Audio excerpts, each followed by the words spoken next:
호세아서를 계속 읽다가 보면 어떻게 이스라엘 백성들이 이 지경까지 왔고 또 하나님의 생각과 이스라엘 백성들의 생각에 차이가 이렇게 클까, 이런 의문점을 우리가 갖게 됩니다. 오늘은 이 8장이 그 의문점이 왜 생겼는지, 하나님과 이스라엘 백성들이 생각하고 있는 신앙의 기준의 차이가 얼마나 극명하게 차이가 나는지에 대한 원인을 오늘 이렇게 설명을 하고 있습니다. 오늘도 이 8장 이야기가 좀 교리적인 깊은 이야기를 담고 있기 때문에 설명하는 저도 쉽지 않고 여러분이 듣고 이해하는데도 쉽지 않으니까 오늘은 좀 정신을 차리고 이 8장에서 전하고자 하는 중요한 이야기들을 여러분들이 담아 돌아갔으면 좋겠는데요. 오늘 이 이야기는 이런 이야기입니다. 이스라엘 백성들의 멸망을 지금 선포하고 멸망이 임박했다고 이 호세아 선지자는 전하고 있는데, 이들은 전혀 그 전하는 이야기에 대해서 인정을 하지 않습니다.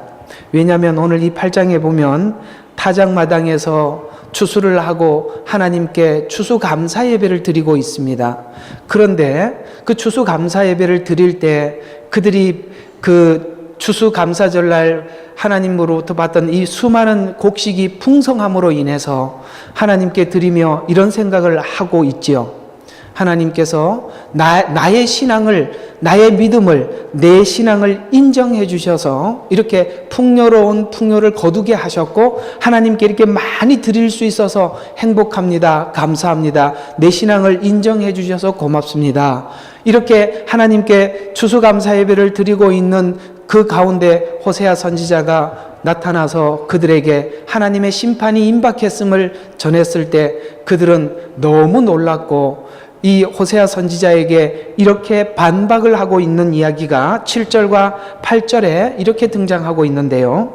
감찰의 날들이 오고 보응의 날들이 오나니, 이것은 하나님의 심판을 이야기합니다. 이스라엘이 그것을 알리라 라고 하니까 선지자는 이렇게 이야기합니다. 선지자는 어리석고 영적인 사람은 미쳤나니 이는 내 죄악이 많고 증오가 크기 때문이다. 우리를 향한 증오가 크기 때문에 이렇게 악한 표현을 하고 악한 심판을 선포하고 있는 것이 아니냐. 8절에 보면 에브라임의 파수꾼은 내 하나님과 함께 하였으니 선지자는 그의 모든 길에서 새 잡는 자의 덫 같으며 그의 하나님 집에서 증오를 품었도다. 여기 7절과 8절에 똑같이 증오를 품었다, 너는 미쳤다, 이렇게 이야기를 하고 있죠. 왜 이스라엘 백성들은 지금 심판을 선포하고 있는 이 호세아 선지자가 미워서 이런 말을 하는 것이 아니라 그들이 생각하고 있는 신앙은 지금 하나님 앞에 올바르게 신앙생활하고 있을 뿐만 아니라 하나님이 나를 분명히 인정한다는 증거로 풍요한 수확을 거두게 하셨는데, 어떻게 내가 하나님 앞에 인정을 받고 내 신앙이 하나님 앞에 옳다함을 받고 있는 이 상태에서 어떻게 하나님이 인정하지 않는다라고 말을 하며 나아가서 하나님이 심판을 계획하고 있다라고 말을 한다면, 너는 우리에 대해서, 곧 이스라엘 백성들에 대해서 증오를 품고 있는 것이 아니냐, 너가 미친 게 아니냐라고 이렇게 반박을 하고 있다는 것입니다. 우리가 매주 수요일 날 모여서 미리 이 호세아서를 우리가 함께 나누고 제가 또 다시 주일날 설교를 하고 있는데요. 그때 저도 이런 이야기를 한번 수요일 날 해드린 적이 있습니다. 요즘 어쩌면 이 교회가 지향하고 있는 그 신앙의 기준이 이스라엘 백성들이 가지고 있었던 이런 기준과 별 차이가 없어서 지금 당신들이 가지고 있는 이 신앙의 기준을 체크하는 이 방법이 하나님 앞에 옳지 않고 나아가서 하나님의 심판이 임할 것입니다 라고 이야기를 한다면, 아마 오늘 이 교회도 호세아 선지자에게 반응하였던 것처럼 네가 나한테 억한 심정이 있는 게 아니냐, 우리에게 증오하는 마음이 있어서 그런 게 아니냐, 네가 미치지 않고는 이런 말을 할 수가 있겠느냐라는 말을 듣지 않을까라고 이야기를 한 적이 있는 것과 같이, 우리는 어떤 하나님을 아는 지식을, 어떤 그 하나님을 아는 지식 안에 들어가기 위해서 지나가야 할, 반드시 거쳐야 할 몇 가지 관문이 있는데, 그 관문은 필연적으로 지나가야 할 관문이지만 잘못 가면은 그 관문에서 전혀 다른 길로 갈 수 있는 요지가 있기 때문에 성경은 은혜를 설명하는데 그토록 조심해서 우리에게 설명하고 있다는 사실을 아셔야 합니다. 어떤 사람들은 하나님에 대해서 설명을 하라 그러면 율법적 하나님, 심판의 하나님에 대한 이야기는 잘 하고 있는데 그 뒤에 은혜의 하나님이 무엇인지 모르는 분들이 있고, 어떤 분은 은혜의 하나님이라는 것을 알고 있지만은 은혜를 쭉 설명을 하다가 또 율법의 하나님으로, 심판의 하나님으로 이야기를 돌리는 경우가 있는 것들은 모두가 하나님에 대한 정확한 이해가 없기 때문에 가다가 중간에 잘못 갔기 때문입니다. 이스라엘 백성들은 하나님을 모르는 것은 아닙니다. 알지만 그들은 하나님에 대해서 오해를 하고 있기 때문에 지금 현재 호세아 선지자가 하나님에 대해서 설명을 하고 있는 것과 이스라엘 백성들이 하나님에 대해서 이해하고 있는 것에 대한 아주 너무 다른 아주 극명한 차이를 보이고 있다는 것입니다. 오늘날 교회도 오해되고 왜곡이 되면 충분히 그럴 수 있기 때문에 오늘은 이 부분에 대한 이야기를 한번 나누고 짚어보려고 합니다.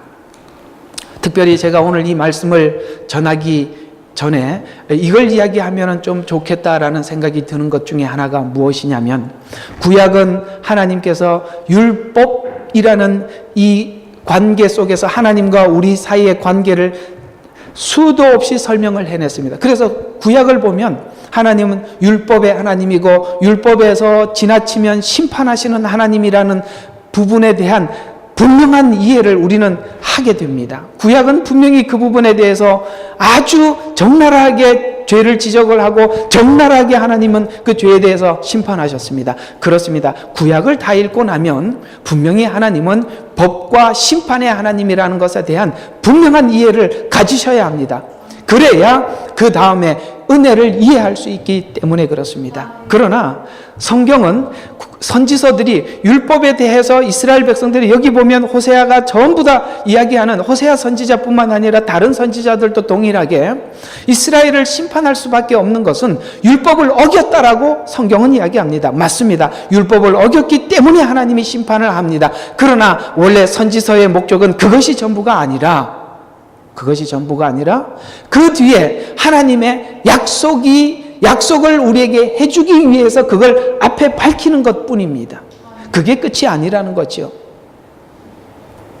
그 뒤에 은혜를 설명하기 위해서는 이걸 먼저 설명을 했었어야 하기 때문에 하나님은 그걸 설명을 했던 것인데, 거기에서 머물러 버리게 되면 오늘 이스라엘 백성들이 지금 하나님에 대해서 오해를 하고 있는 것처럼 전혀 다른 관점에서 하나님을 보게 되고 자기 신앙의 점검도 그런 방법으로 하게 되더라는 것이죠. 지금 오후 시간에 계속 로마서를 여러분들에게 말씀을 드리고 있는 중인데요. 로마서 구조를 제가 조금 설명을 해드리면, 원래 로마서는 1, 2, 3, 4, 5장에서 바로 8장으로 넘어갑니다. 그러면 6장, 7장은 도대체 뭐냐 이거죠. 원래 이야기 스토리는 6장, 7장은 빠지는 거예요.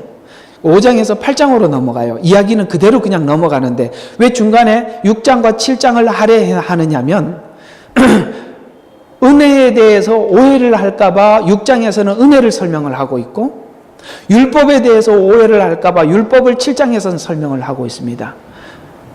이렇게 우리가 예수를 믿는 믿음 가운데서도 은혜를 오해할 수도 있고 율법을 오해할 수도 있습니다. 그러면 전혀 다른 방향으로 가는 것입니다.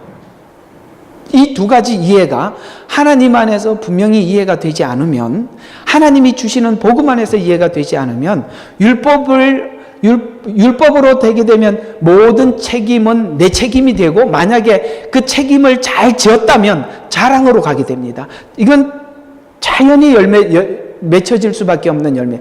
율법적 신앙은 자랑으로 갈 수밖에 없고, 은혜를 오해하게 되면 방종으로 가게 되어 있습니다.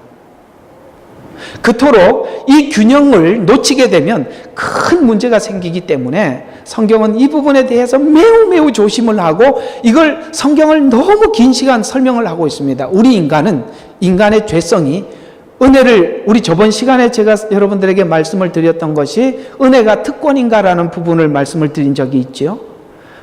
우리가 회개가 특권이냐, 회개만 하면 다 용서가 되느냐, 그 지식은 맞지만 많이 오해할 수가 있는 부분이고 그건 은혜를 남용하는 것이고 오늘 여기 9장에 있는 이 이야기는 이스라엘 백성들이 율법에 대해서 오해를 하고 있다는 것이죠.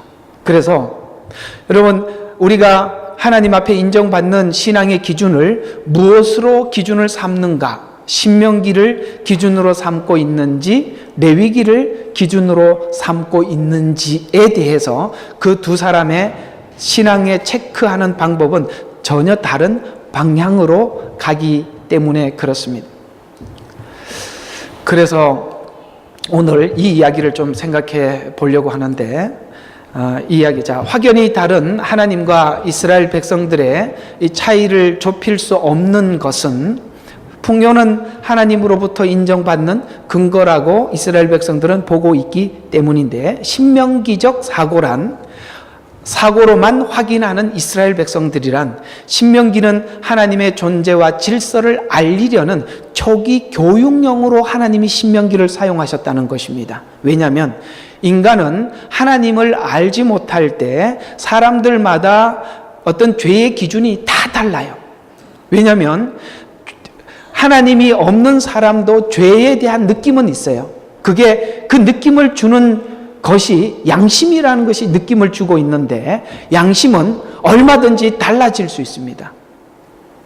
사람들마다 그 양심의 기준을 낮추기 위해서 법이라는 걸 제정하는데 법을 제정해 놓고 우리는 이것도 죄가 아니라고 우리 합의를 하자 그러면 그 양심의 기준이 낮아지는 거예요.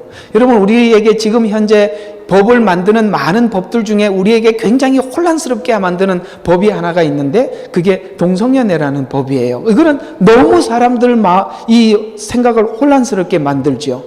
여러분 동성연애라는 것은 우리가 지금까지 단 한 번도 생각해 보지도 않았는데 이걸 합법화한다 그러니까 좀 정상적인 사고를 가진 사람들은 이게 도대체 이런 생각을 했다는 게 너무 놀랍고 그건 했다는 것도 놀랍는데 이걸 법제화 시킨다는데 우리는 도대체 받아들일 수가 없는 것처럼 이건 무엇을 이야기를 하느냐면 사람들 마음속에 있는 모든 양심의 기준들을 동성연애는 합법화되었다라고 선포함으로 그 동성연애를 사람들이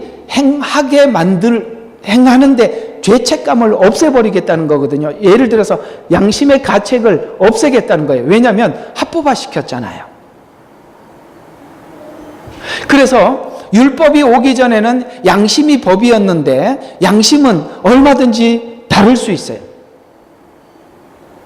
근데 율법이 오게 된 것은 바로 이렇게 사람들이 중구난방인 자기 멋대로 죄를 생각하고 있는 그 죄를 분명한 기준을 우리에게 제시하기 위해서 신명기를 준 거예요.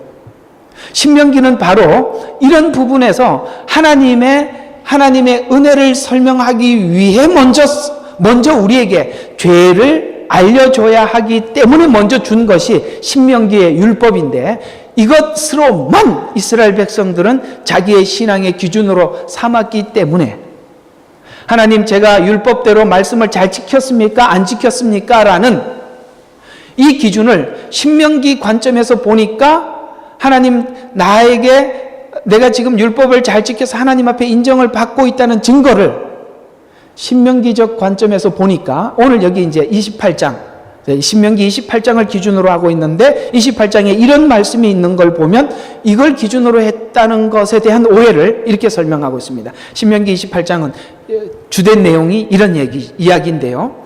그분의 모든 계명들을 지켜 행하면 주 너의 하나님께서 너를 땅의 모든 민족들보다 높게 세우리라. 또 성읍에서도 복을 받고 들에서 내 몸의 소산에서 열매, 그 다음에 땅의 열매에서 가축의 열매에서 소떼의 소산에서 양떼들에게서 복을 받고 광주리에도 복을 받고 창고에도 복을 받고 들어가도 나가도 복을 받는데 불순종하면 저주를 받으리라 라고 이렇게 설명한 것은 이것이, 자, 한번 봐요. 이것이 지금 이스라엘 백성들은 하나님이 누군 줄 몰라요. 하나님이 누군 줄 모르기 때문에 하나님이 누군 줄 알리기 위해서 이렇게 때로는 그들이 순종하여 복을 받을 때가 있고, 뭐예요? 잘해서 하나님 앞에, 잘못해서 하나님 앞에 심판을 받으면서, 내가 잘못에 대해서 간섭하시는 하나님이라는 존재가 있구나라는 걸 알리기 위해서 쓰신 것이 신명기 28장 이야기예요.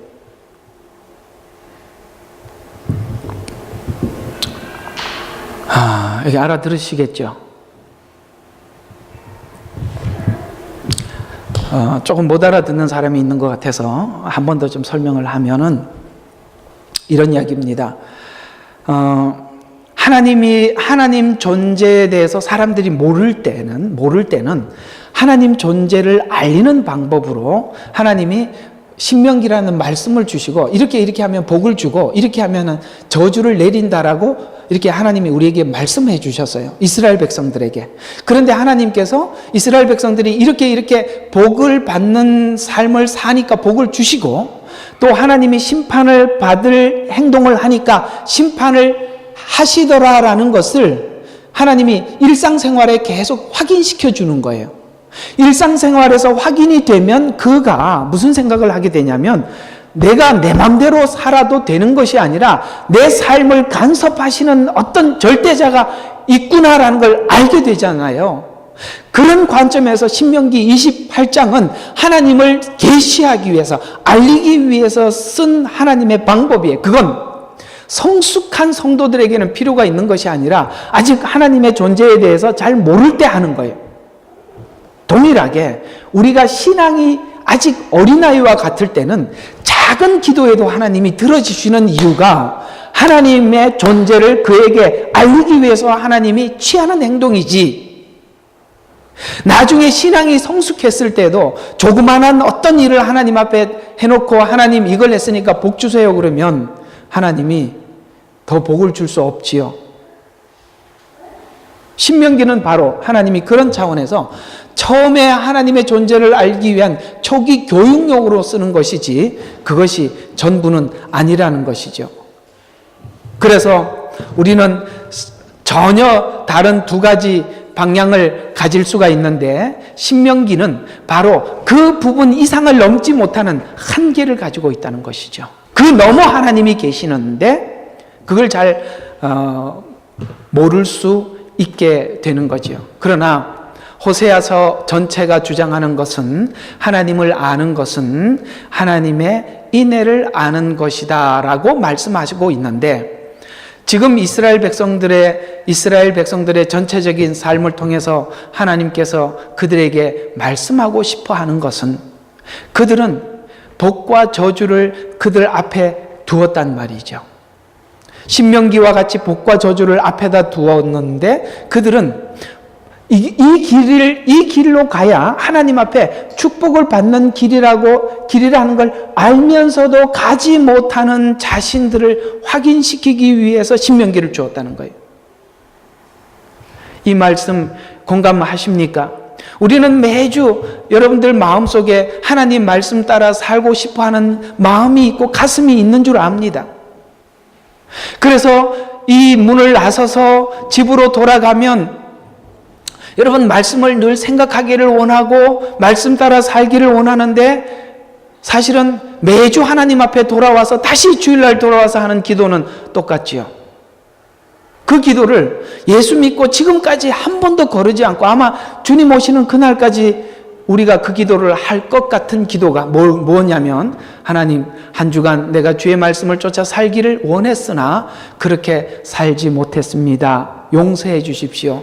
마음은 원이로되 육신이 부족합니다 라는 기도를 우리는 끊임없이 하듯이, 우리가 하나님의 말씀을 안다고 해서 그걸 지키지 못한다는 사실에 대해서도 인정하고, 우리는 하나님 앞에 오직 하나님의 은혜가 필요한 사람입니다, 하나님의 자비가 필요한 사람입니다 라고 오늘 주일날 나와서 하나님의 은혜를 구하러 온 것이 아닙니까? 동일하게 이스라엘 백성들의 전 역사를 통해서 하나님이 우리에게 증거하고 싶은 것은 복과 저주를 앞에다 두었다라 할지라도 그들은 알면서도 그것을 행할 수 없는 무능력한 사람이라는 것을 알게 하심으로 하나님은 그 뒤에 하나님이 주신 은혜를 갈망하게 만들고 그 하나님이 주신 자비만을 갈망하게 만든다는 사실입니다. 따라서 사망이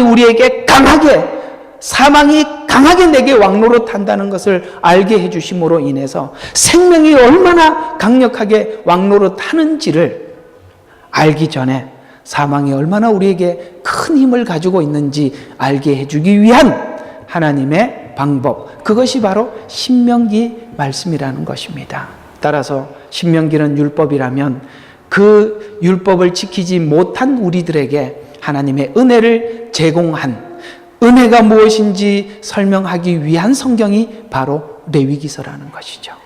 따라서 우리가 레위기적 관점을 가지고 하나님 앞에서 살아가느냐, 그러니까 신명기적 관점을 가지고 살아가느냐는 두 길은 아주 다른 길이 될 수 있는데, 반드시 레위기라는 은혜를 알기 위해서는 신명기라는 율법을 알고 그것을 받아들여야 되지. 그 신명기를 알지 못하고 레위기 은혜만 알게 되면 정말 은혜를 더 받기 위해서 죄를 짓는 이상한 생각을 하는 것이 인간이고, 또 신명기적 사고를 가지게 되면 하나님, 내가 이런 조건을 하나님 앞에 제시했으니 이런 축복을 받는 것은 당연한 것입니다 라고 이렇게 감으로 우리는 둘 다 잘못 사용할 수 있음에 대한, 하나님은 성경에 매우 우리에게 조심스럽게 모든 내용들을 제공하고 있다는 사실을 아셔야 하는데, 이 얘기를 로마서 5장 20절과 21절에 이렇게 잘 정리하고 있습니다.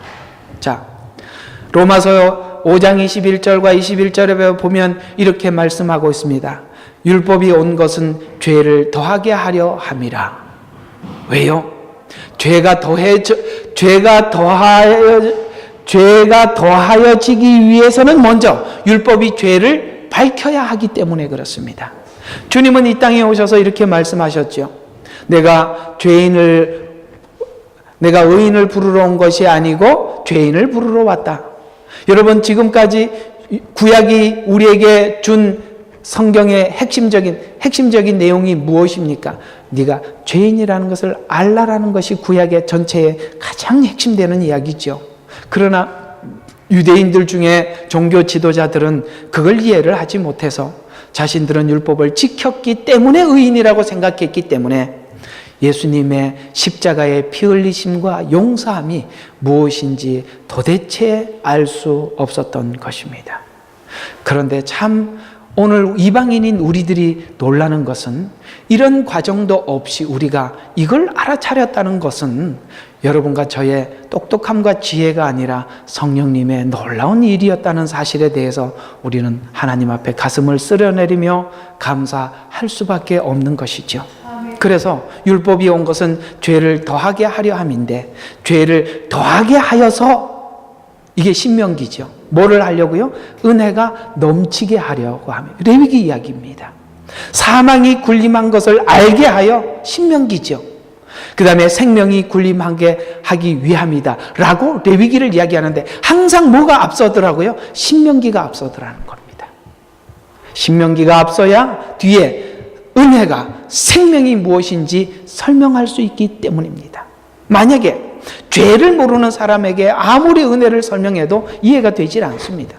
그래서 나는 죄인이라고 고백했던 마태나 삭개오나 이방 여인이나 사마리아 여인들이나 모두가 다 죄인이라고 자신이 알고 있었기 때문에 그 은혜에 예수 그리스도를 받아들이고 그토록 감격할 수밖에 없었던 것입니다. 율법이 잘못 역할을 하면 은혜를 배척한다는 사실을 기억하시기를 주의 이름으로 꼭 축원합니다.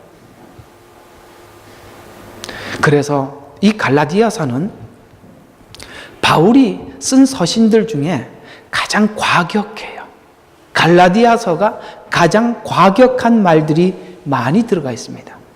내가 급히 펜을 들었노라. 내가 전한 복음 이외에 다른 복음을 전한다면 그가 비록 하늘에서 온 천사라고 할지라도 저주를 받을지어다. 이게 사도가 할 말입니까? 왜 그렇게 이야기를 했어요? 그만큼 율법이 오용되는 것이, 율법이 오용이 되면 은혜를 거부하기 때문에 그렇습니다. 여러분, 율법이라는 관점으로 우리 신앙을 체크하는 것은 좋습니다. 그러나 율법으로는 신앙을 체크할 뿐 그 이상으로 사용해서는 안 된다는 것입니다. 신명기를 통해 레위기를 이해하는 믿음으로 이해되지 않으면 반드시 율법적이 되거나, 오늘 여기 이스라엘 백성들이 8장에 잘못 이해하고 있는 것처럼 기복신앙이 되더라는 것이죠. 그들은 하나님 앞에 이렇게 풍요로운 열매를 맺은 것은 하나님이 내 신앙을 인정했기 때문이다라고 생각을 하더라는 것이죠. 이 차이는 지금 이스라엘 백성들이 호세아 선지자의 몇 마디 말로 해결이 될 일이 아니기 때문에 하나님께서는 이제 이스라엘 백성들은 아수르에 넘기게 될 것입니다. 이 부분에 대한 이해를 지우는 것은 쉬운 일이 아닙니다.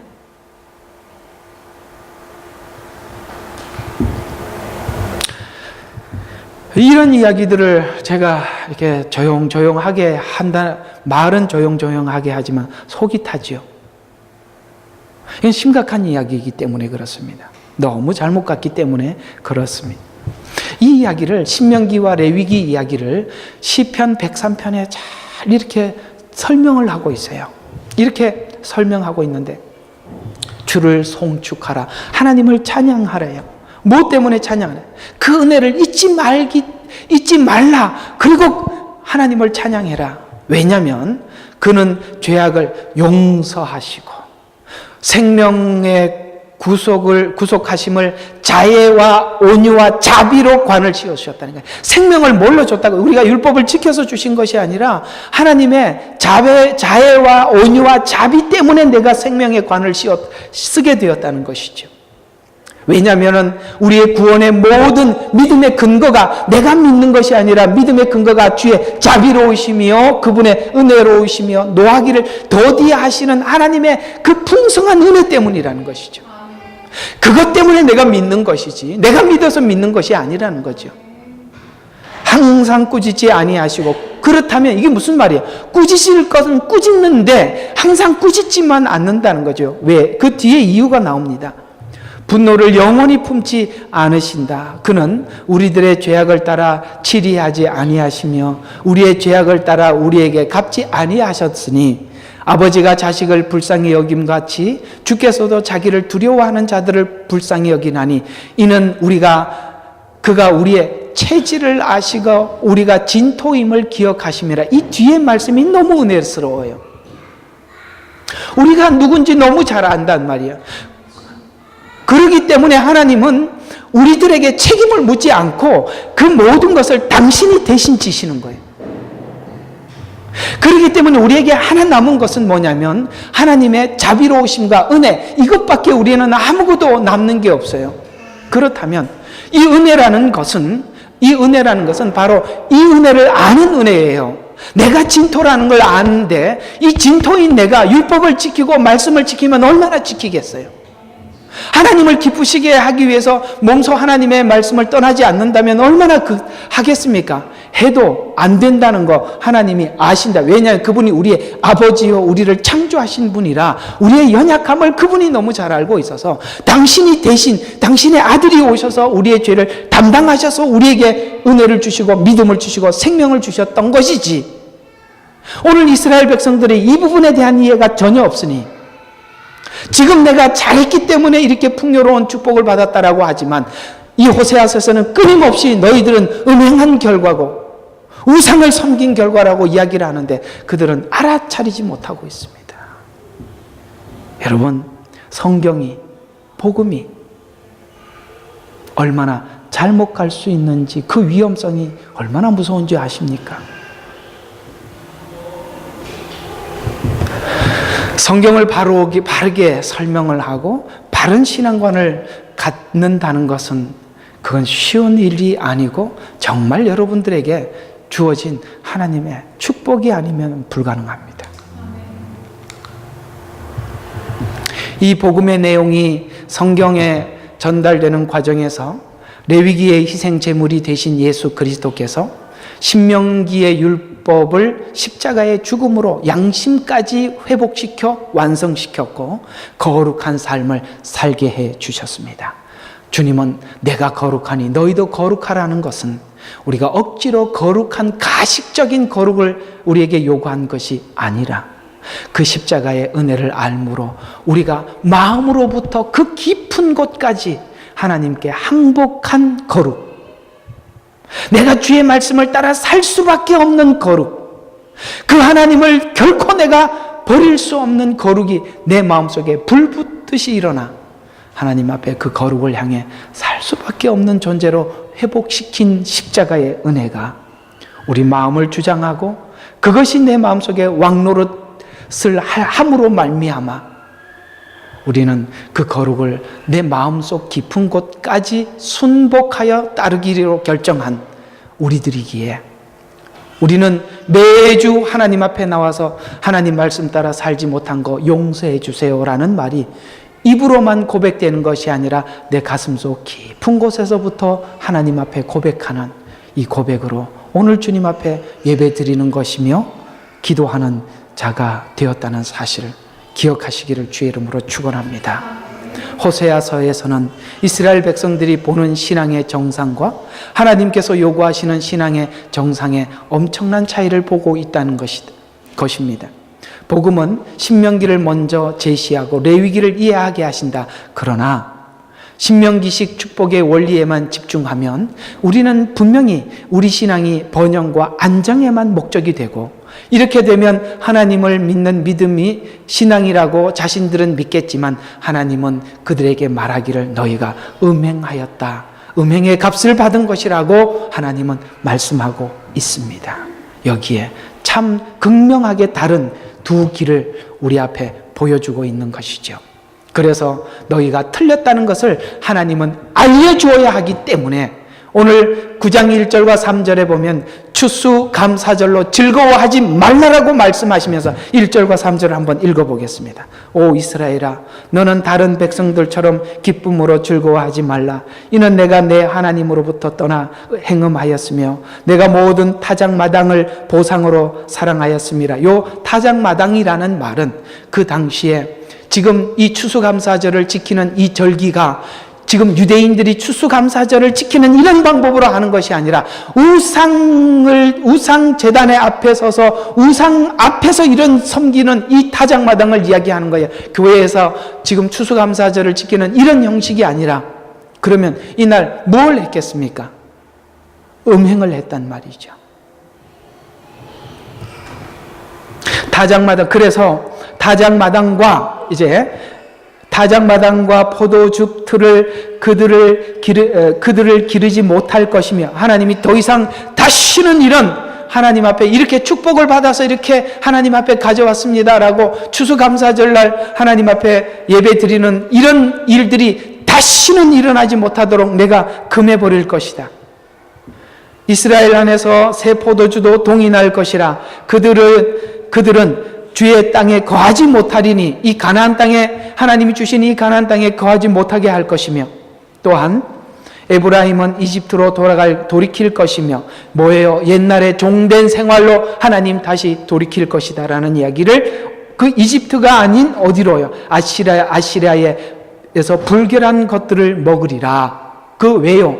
아시리아에서는 하나님을 모르는, 왜냐하면 그 당시에 하나님을 알지 못하는 국가에서 먹는 모든 음식들은 우상에게 제사를 하고 먹었기 때문에 그들은 불결한 것을 먹게 될 것이다 라고 이렇게 말씀하고 있습니다. 여러분, 이 생각들은 한순간 바뀌어지는 게 아니라는 이야기입니다. 여러분, 이 8장 9장 이 호세아서를 여러분들이 하면서 무슨 생각이 듭니까? 하나님, 우리가 복음이라는 이 복음이 정상적으로 내게 이해되고 지금 믿어지는 것에 대해서 얼마나 감사한지 생각하셔야 합니다. 이단만 이단이 아니에요. 저는 어제 이 구장을 여러분들인데 전하고 싶은 이 흥분된 생각에 거의 잠을 못 잤습니다. 그러면서 제가 이 호세아 9장에 있는 내용들을 유튜브에서 검색을 해봤어요. 다른 분들은 이 9장을 어떻게 설교했나. 그분들도 나름대로 열심히 설교를 했는데 좀 은혜는 받았습니다. 그냥 이 너무 율법과 은혜에 대한 이 이해가 너무 부족해요. 지금 호세아서가 진실로 하고 싶은 이야기가 뭔지, 이 호세아서는 이 로마서하고 연결시켜서 교리적으로 풀지 않으면 안 됩니다. 사실 이야기는 굉장히 어려운 이야기들이에요.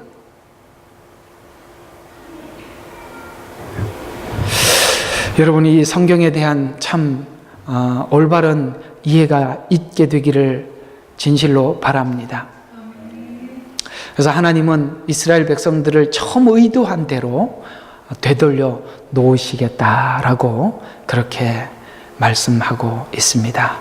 여러분, 이것이 축복이 되겠죠?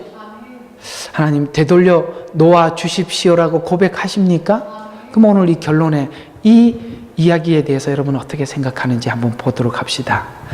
그렇다면 이 일이 나에게 일어나야 할 필요한 일이라면, 일어나야 한다면 신전과 같은 마음을 파괴해서 내 마음이 성전으로 회복시켜달라고 기도했던 그 하박국 선지자의 기도가 여기에서 접목이 되는 것입니다. 어차피 하나님은 이걸 해결하기 위해서 말로 해결할 수 있는 부분이 아니니까 이스라엘은 엄청난 고통을 당할 것입니다. 그 계시를 하박국이 받고 난 이후에 그가 하나님 앞에 이러한 각오를 하게 되는데, 오늘 이 하박국 3장에 있는 이 고백은 그 고백을 하나님 앞에 하는 고백입니다. 그래서 진실한 만남을 준비하는 하나님의 영광과 축복이 감추어진 고난을 통해 오고 있다는 것을 안 이 하박국 선지자는 이렇게 하나님 앞에 기도하기 시작하는 거죠. 하박국 3장 1절과 4절에 보면 선지자 하박국의 기도, 오 주여 내가 주의 말씀한 것을 듣고 무서웠나이다. 여러분, 이 호세아서를 제가 수요일마다 하면서 사람들이 그런 이야기를 해요. 이 무서운 이야기가 언제 좀 좋은 이야기가 나오냐. 계속 이렇게 살벌하게 하나님이 야단만 치니 도대체 이게 희망된 말씀이 언제쯤 나올 겁니까? 내가 다음 장에 나오니까 기대하라고 그랬습니다. 여러분, 이 이야기를 들으면 얼마나 무서워요. 여러분, 이 하박국 선지자가 두려워했던 이유는 이런 겁니다. 그 당시에 이스라엘 주변에 여러 국가들이 있었어요. 바벨론이라는 나라가 있었고, 아시리아라는 나라, 아수르라는 나라가 있었고, 애굽이라는 나라가 있고, 강대국들이 주변에 쭉 있었습니다. 그 중에 가장 악랄한 나라가 아수르라는 나라인데, 나훔이라는 성경에 보면 아수르가 얼마나 악한지 이렇게 설명을 하고 있는데, 그들은 사람들을 잡아서 그때 이제 말을 타고 달리면서 짐승을 이렇게 창이나 갈고리로 이렇게 잡고 그랬어요. 이렇게 옛날에 이렇게 사냥을 했다는 거죠. 말을 타고 뛰어가면서 사냥을. 그러듯이 이스라엘 백성들을 잡아서 그렇게 사냥을 하고, 그 다음에 말 뒤에다가 묶어서 질질 끌고 다니고, 그게 이제 죽으면 사람들은 목을 베어갖고 산더미처럼 높이 쌓았습니다. 아주 악합니다. 그래서 거기 보면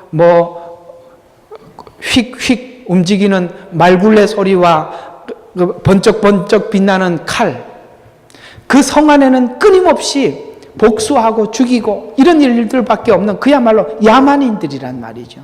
거기다가 이스라엘 백성들을 붙였다라는 말을 하박국 선지자가 듣고 너무 놀랐던 거예요. 하나님, 어떻게 우리 하나님의 거룩한 백성들이 저런 인간들에게 우리를 고통받도록 내어줄 수 있습니까? 라고 고백을. 그래서 그 얘기를 듣고 그는 너무 무서웠던 거예요. 그래서 말씀하신 것을 듣고 무서웠나이다. 그러나 이것이 하나님의 결정이고 이렇게 해야만 우리가 변화될 수 있다면 오 주여 수년 내에 주의 일을 소생시키소서. 수년 내에 알려지게 하소서. 진노 가운데서도 자비를 기억해 달라.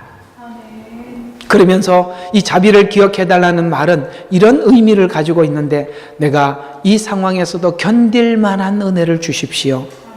자비를 근거로 해서 진노를 했기 때문에 멸망이 목적이 아님을 압니다. 그런 가운데서도 은혜를 베풀어 달라고 기도하고 있지요. 우리는 사실은 이런 상황을 만날 때가 많이 있습니다. 하나님, 이렇게까지 하셔야 합니까? 그런 생각이 들 때가 있었다 없었다? 많았다. 공감이 돼야 오늘 이 이야기가 되지요. 예수 믿으면 편안한데 무슨 소리냐, 이런 얘기를 생각하는 분들은 도대체 오늘 이 말이 이해가 안 갈 것이지만, 그러나 좋은 믿음을 가지면 하나님은 그 좋은 믿음으로 하나님 앞에 헌금을 많이 하고 헌신을 많이 하라고 그런 게 아니에요. 좋은 믿음으로, 히브리서 11장에 보면 좋은 믿음으로 더 남들이 견디기 어려운 것을 견뎌냈습니다. 왜? 커져야 하기 때문에 그렇습니다. 자라야 하기 때문에 성장통을 겪었던 것이죠. 성장통에 참을 수 있는 은혜를 먼저 주신 거예요. 그래서 하나님, 견딜 만한 믿음을 주세요. 이것이 심판 자체가 목적이 아니라 회복이 목적인 자비, 하나님의 자비함으로 심판을 시작했다는 걸 잊지 말아 달라고 하나님 앞에 그렇게 기도하면서, 하나님은 대만으로부터 오시며 거룩하신 분은 파란 산으로부터 오시도다. 이게 무슨 말이냐면, 이게 그 이스라엘 백성들이 70인 모세 시대 때 70인 장로에게 여호와의 신을 부어주셨던 날을 회상하며 회복을 기대하는 거예요. 하나님, 여호와의 신이 내게 임하셨으니, 할렐루야, 하나님의 신이 내게 임하여 회복될 그날을 기대하는 거예요. 하나님, 그래서 하나님의 모든 우리의 간섭은 회복 자체가 목적이지 심판이 목적이 아니에요. 그것이 바로 레위기라는 관점에서 하나님의 모든 역사를 살피는 거예요. 신명기적 관점은 잘못했으니까 심판하는 것으로 끝이죠. 그 뒤에 아무것도 없습니다. 그건 사단도 할 수 있는 거예요. 그건 사람도 할 수 있는 거예요. 하나님은 심판 자체가 목적이야. 네가 틀렸고 내가 맞았다, 이걸 하나님이 나타내고 싶어하는 것이 아니라 여호와의 신을, 새 마음, 새 영을 부어주셔서 새 그릇에 하나님의 사람으로 새롭게 만들기 위한 하나님의 목적임을 믿으시고, 여러분에게 준 모든 상황들을 하나님 어찌 이러십니까? 라는 말이 입에 요만큼 나오더라도 한 번 더 견디시고 오늘 하박국처럼 기도하시기를 바랍니다. 셀라. 그의 영광이 하늘로, 그래서 그가 지금 훗날 이런 꿈을 꾸는 거예요. 그의 영광이 하늘을 덮으며 그의 찬양함이 땅에 가득 찼도다. 오늘 아까 불렀던 그 찬양들이 바로 이런 가슴 어린 찬양들 아닙니까? 언젠가 하나님의 영광이 회복될 때 하늘은 영광으로 가득 차 있었음을 보게 될 것입니다. 은혜를 받고 나면요, 하늘도 새롭고 땅도 새롭고 사람도 새롭고 나도 새롭고, 어떻게 이렇게 눈이 바뀌어질 수 있나라고 생각이 듭니다. 사람이 있잖아요, 사랑하게 되면 눈이 달라져요.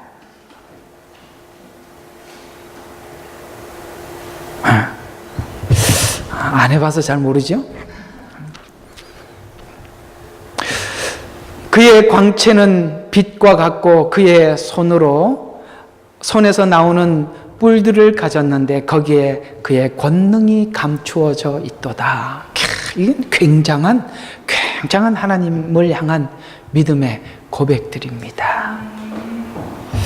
그래서 우리 마지막으로 고난 뒤에 감추어진 영광의 미래를 위해 오늘 하나님의 훈련하심에, 오늘 이 하박국 선지자는 자기가 가지고 있는 모든 것을 하나님 앞에 내어놓죠. 이렇게 고백하면서 내어놓습니다. 비록 무화과 나무가 무성치 않으며 포도나무들의 열매가 없고 올리브 나무의 수고가 헛것이 되고 밭들이 양식을 내지 못하고 그 다음에 우리 양떼가 끊어지고 외양간에 소떼가 없을지라도 나는 뭐예요? 여전히 주를 기뻐할 것이요 나는 구원의 하나님을 즐거워하리라. 딱 어디에 고정이 갔습니까? 구원의 하나님입니다. 왜 우리가 살아가는 삶의 짐이 무겁게 느껴질까요? 그 구원의 하나님, 그 마지막을 보지 못하기 때문입니다. 그걸 잊어버리는 순간 지금 현실의 짐이 무거워지고 그걸 보는 순간 이 현실의 짐은 가벼워진다는 사실 우리는 많이 느끼고 살아가고 있을 것입니다. 나는 하나님은 나의 힘이시니 할렐루야. 그가 나의 발을 암사슴들의 발 같게 하실 것이요. 사슴이 뛰는 모습을 보면 참 즐겁게 뛰는 것 같지 않아요? 짐승들 중에 성경에 그 사슴이 뛴다는 말이 시편에 많이 등장하는 것은 여러분 사슴 뛰는 걸 보십시오. 사슴은 아주 경쾌하게 뜁니다. 그가 나로 하여금 나의 높은 곳으로 걷게 하시리니 내 현악기들에 맞추어 악장에게 찬양을 부른다 이 말입니다. 오늘 이야기들을 정리하면 여러분 신명기는 필요해요. 그러나 하나님은 그 다음 걸 주기 위해서 필연적으로 주셔야 했던 거예요. 가끔씩 보면 어떤 사람이 예수를 안 믿는 분들 중에 하나님께서 천국과 지옥 혹은 죽음이 뭔지를 경험하게 해서 돌아오신 분들이 있습니다. 그 사람들은 교회 와서 설교를 듣고 은혜를 받아서 그런 게 아니라 실제 경험을 해서 하나님을 믿는 분들이 계세요. 왜 그들에게 이 극심한 심판이 무엇인지 사망이 무엇인지를 가르쳐 주었냐면 생명을 알려주기 위함이에요. 생명을 아무리 설명을 해도 죽음에 대한 이해가 없으면 생명이 이해가 되질 않습니다. 신명기는 바로 그 역할을 하는 거예요. 그러나 신명기만 붙잡고 끝내지 마십시오. 이스라엘 백성들은 그 부분에 대한 오해가 주님이 오셨을 때에도 몰랐기 때문에 예수님을 십자가에 못 박았고 지금도 모른다는 사실. 성경을 가지고 있어도 소경이 될 수 있고 둘 다 구덩이에 빠질 수도 있다는 사실입니다. 안내자도 소경이고 따라가는 사람도 소경이면 둘 다 빠지는 거예요. 오늘 이 말씀을 잘 정리하셔서 또 한 주간 가슴으로 주를 사랑하는 삶이 되시기를 주의 이름으로 축원합니다. 기도하겠습니다. 하나님 고맙습니다. 율법이 온 것은 죄를 더하게 하려 한 것이라고 말씀하셨고 죄를 더하게 하여 은혜가 넘치게 하고 사망이 군림한 것을 알게 하여서 생명이 군림한 것을 우리에게 알려주신 것이 복음입니다. 아버지 하나님, 우리는 율법을 오용할 수도 있고 은혜도 오용할 수 있는 죄성을 가지고 있습니다. 그러나 그 모든 것들이 예수 그리스도 십자가 아래서 이해되고 믿어지는 믿음을 갖게 하여 주시옵소서. 그 실수를 우리가 또다시 범하지 않게 하여 주시옵소서. 오늘도 귀한 말씀으로 우리 말씀을 은혜를 가슴에 담아 한 주간 승리하는 삶을 살게 하옵소서. 예수 그리스도의 이름으로 기도드렸습니다. 아멘.